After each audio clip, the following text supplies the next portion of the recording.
feel that I think there are expectations of behavior in this business, especially when you're dealing with the business side and negotiating. There's a lot of like, oh, playing one offer against another offer. Like there's a gamesmanship about it. So, what's a moment in this season for either one of you when you thought, okay, this is juicy? This is why I did this show, right? I mean, it could be a scene, it could Hmm. be a line, it could be even a costume, like whatever. There are, I mean, there's so much juiciness. there's so much juiciness. I guess there are a couple of things that happened in this season that I thought this doesn't feel like our show. It feels like we're expanding our palette a little bit, Mhm. and that was really exciting because that makes me feel like the show has longevity, the show has legs, and the world can change and surprise the audience. Um, Even just kicking off in the Wild West, it was yeah, like, yeah, yeah. ooh, this That week was great. started with such different energy, and that was really fun to see. Mhm. Bertha and George don't just navigate society, right? But they manipulate it. Mhm. Yeah. What do you think the show is really saying about power and control through the storylines in this season? Absolute power corrupts absolutely. Isn't that too obvious? Yeah, I mean, I think it's interesting to see how much difficult, Bertha and George are both people who have a kind of will to power. Hmm. And that's it's just essential to their natures, and it's what brings them together, I think. It's what they admire in each other and what they have in common. But there's something about that maybe it makes it so they don't play nicely with others. There's a solitude to being in pursuit of that kind of power.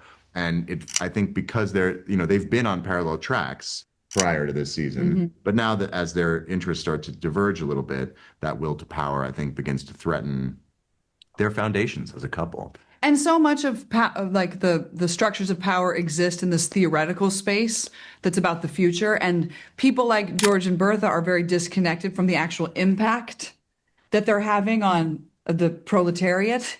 And I think that's also true of the billionaire classes. I think they're very disconnected from the impact of policy on, the people that they're crushing.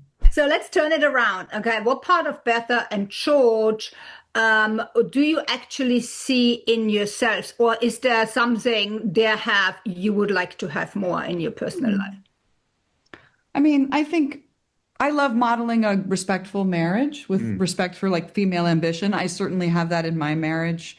And it feels very contemporary in that way to me, even though marriage has been around a long time. There's nothing special about the one I have. But at the same time, having my ambition respected as a woman in this industry in my relationship feels very powerful and does not feel like a I don't know, small feat. Yeah. I guess George is really good at math, which I covet. Yeah. I think he can probably do figures and like the times tables on his feet. I struggle with that. That's Yeah, no, yeah. that's good. Yeah. I bet Bertha never would choose the wrong nail color if she was given the opportunity. And I choose the wrong nail color every single time. Yeah. I don't think you do. Let me see your I nails. didn't pick this. This was assigned to me by a person who knows more. Okay. And I messed it up immediately. Did you?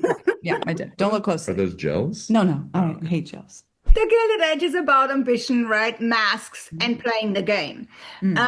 How much of that can you relate into your own career of that or life offset? Hmm.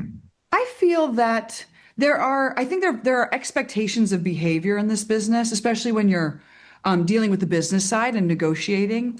There's a lot of like, oh, playing one offer against another offer. Like there's a gamesmanship about it. And I have found that I come from the Midwest, which I say all the time. I know it's kind of annoying, but there's something I don't like about that. And I have found that when I undercut that inclination by just being really honest. Like I always say, if I'm going to have a call with this person, I'm going to be really honest about why I don't want to do it or what I think is problematic. And people find it very refreshing. Hmm. And so it's actually served me well to not sort of follow the expected path and how we operate as like agents of business as our own advocate. So that's been, I don't know, I found it to be like sticking to my roots has really been helpful. Yeah. I think also, as an actor, you don't necessarily have a lot of agency at certain times in your career. And so part of what have found myself doing is sort of saying, okay, well, this door is open, so that's the one I'm going to walk through. And then I think you do that enough times, and you sort of look back and think, have I actually been true to myself? Have I actually authored my own path in this business in the way that I would have liked to? For me, that's kind of an open question. But it's true of being an actor. You don't necessarily have that power and control, and so you do have to sort of operate in the way that you can. Yeah. Yeah.